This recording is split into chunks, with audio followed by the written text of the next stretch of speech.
Salut à tous, que la paix soit sur vous. Donc c'est vrai qu'aujourd'hui il y a une plaie dans le peuple de Dieu parmi les frères et sœurs.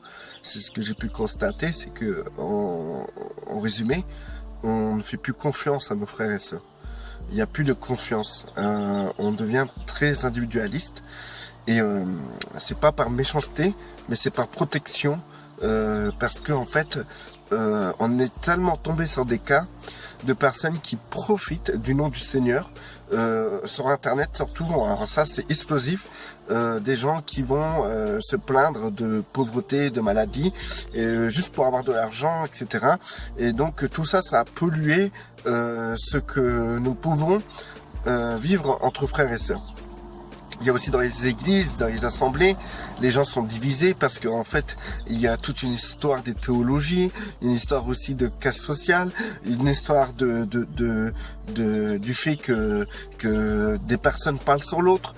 On a aussi le fait que aujourd'hui, on n'arrive plus à faire confiance à un frère ou une sœur, à se confier parce que combien de fois on s'est confié à un frère ou à une sœur et que notre confidence a été dévoilée au grand jour. Et on a été trahi. Combien de fois on a été trahi par des personnes qui sont du Christ. Donc j'ai bien qui sont du Christ parce que moi je sais très bien qu'une personne qui est sauvée peut avoir un comportement charnel et nocif. Donc du coup c'est pas parce qu'une personne est charnelle et nocive qu'elle n'est pas sauvée. Pour moi, une personne qui est à Christ est sauvée, qui croit vraiment en l'œuvre rédempteur du Christ, cette personne-là est vraiment sauvée. Ensuite, il y a toute une démarche, une marche charnelle. Donc, d'où viennent toutes ces catastrophes dans le peuple de Dieu, du fait qu'il y a autant de trahisons, autant de conflits, de divisions, tout ça, c'est écrit dans la Bible que tout cela, c'est les œuvres de la chair. Donc, c'est le fait que les chrétiens aujourd'hui demeurent charnels. Ils n'évoluent pas, ils laissent pas l'Esprit Saint se développer en eux et demeurent charnel, ils ont un comportement charnel envers leurs frères et sœurs. Nous avons souvent eu un comportement charnel envers nos frères et sœurs, nous-mêmes, moi-même, le premier. Combien de fois j'étais charnel envers des frères, en les rabaissant avec les Écritures. Imaginez-vous l'Écriture, au lieu que ça soit pour édifier, fortifier, instruire, moi, je rabaissais avec les Écritures, je critiquais avec les Écritures. Donc du coup, de ce fait, on peut comprendre que j'étais très charnel. Je crée la division autour de moi et aussi j'ai dû décevoir beaucoup de gens et j'ai pu trahir des gens. Donc du coup, moi, quand j'étais comme ça, j'étais simplement un chrétien, j'étais un enfant de Dieu qui avait besoin de croître en Christ, de grandir, de laisser Christ grandir en moi. Et donc du coup, je me dis pas pour m'excuser que j'étais pas chrétien, ça c'est une excuse, mais j'avoue que j'étais très charnel et religieux. Donc du coup, après une belle repentance, je pense que le Seigneur a eu grâce, a eu pitié de moi et m'a changé. Donc du coup, aujourd'hui, il faut avoir une nouvelle mentalité, une nouvelle pensée qui va vous régénérer totalement. Et vous devez passer par là, vous êtes obligé de passer par là. Et du coup, justement, cette vidéo vous amènera, vous conduira, vous aidera à demander quelque chose au Seigneur, une faveur au Seigneur qu'il s'empressera de vous accorder. Cette faveur, c'est que vous allez demander au Seigneur qu'il vous aide à, pas qu'il vous aide, mais qu'il fasse de vous une personne qui aime son peuple. Qu'il fasse, que vous allez demander au Seigneur que vous voulez réapprendre à faire confiance à son peuple. Réapprendre à faire confiance aux chrétiens, qu'ils soient charnels ou spirituels ou religieux. Seigneur, aide-nous à être, à tourner nos cœurs vers ton peuple, Seigneur. Aide-nous, Seigneur, à faire confiance aux membres de ton corps. Voilà. Ça, c'est une prière raisonnable. Et vous devez le faire. Vous devez faire cette prière-là.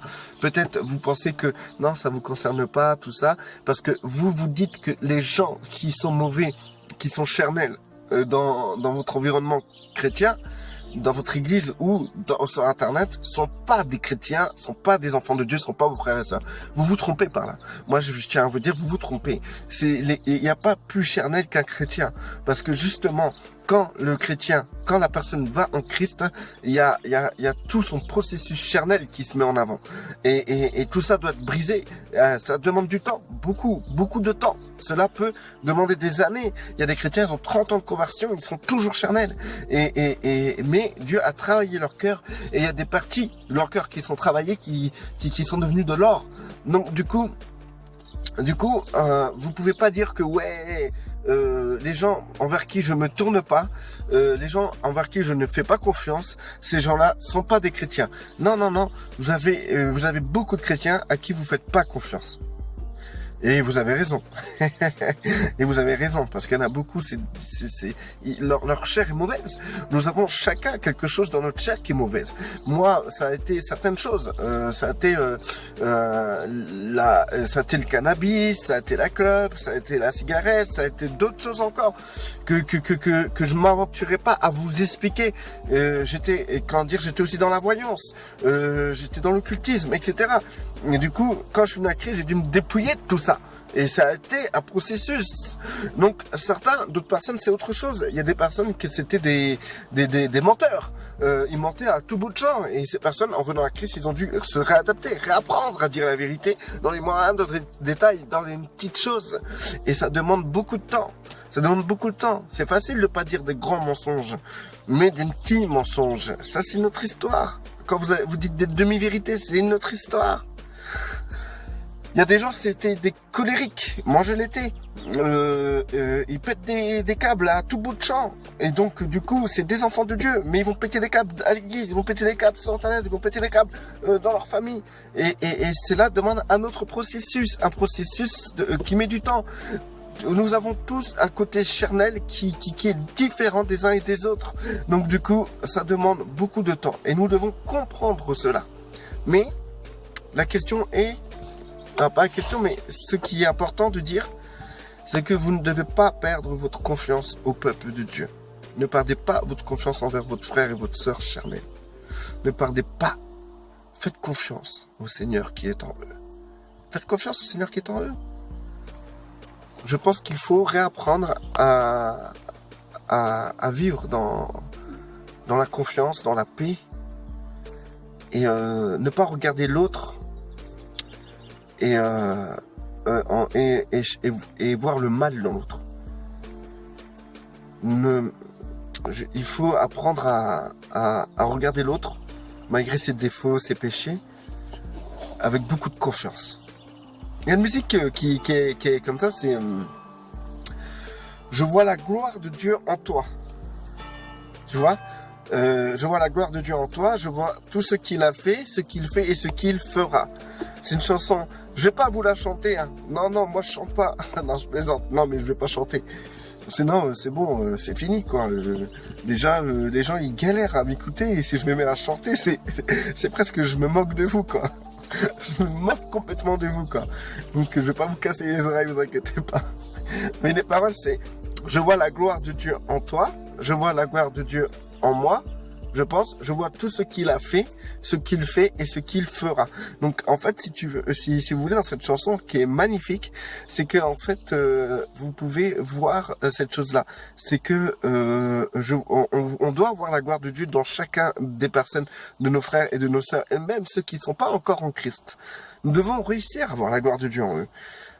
Parce que nous sommes tous des créatures du Seigneur. Premièrement, nous sommes tous des créatures du Seigneur.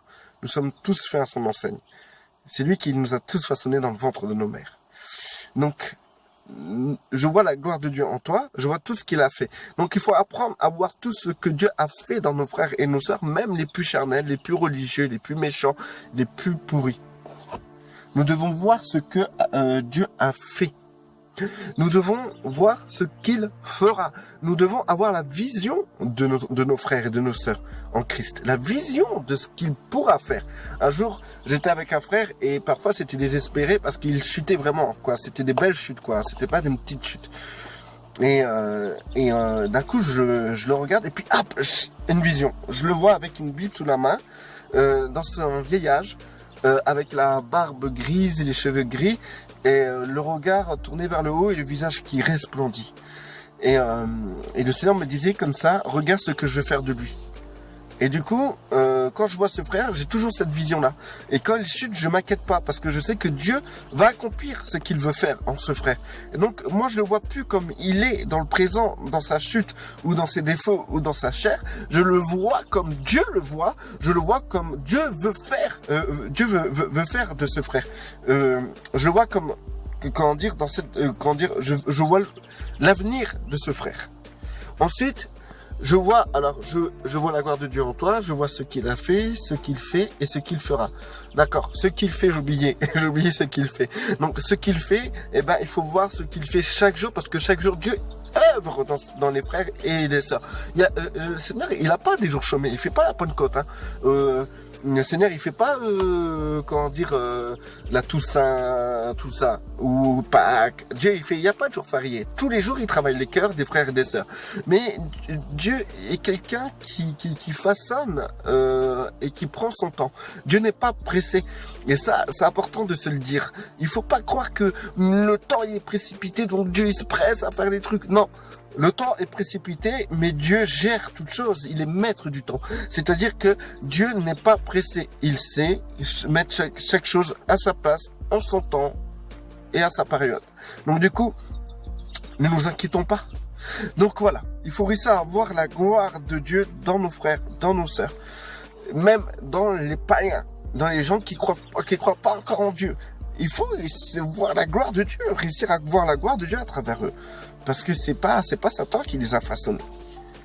Donc du coup, moi, quand je vois un frère, je vois la gloire de Dieu. Je vois tout ce qu'il fait, tout ce qu'il a déjà fait dans les frères et sœurs. Et je vois tout ce qu'il fera dans mes frères et mes sœurs.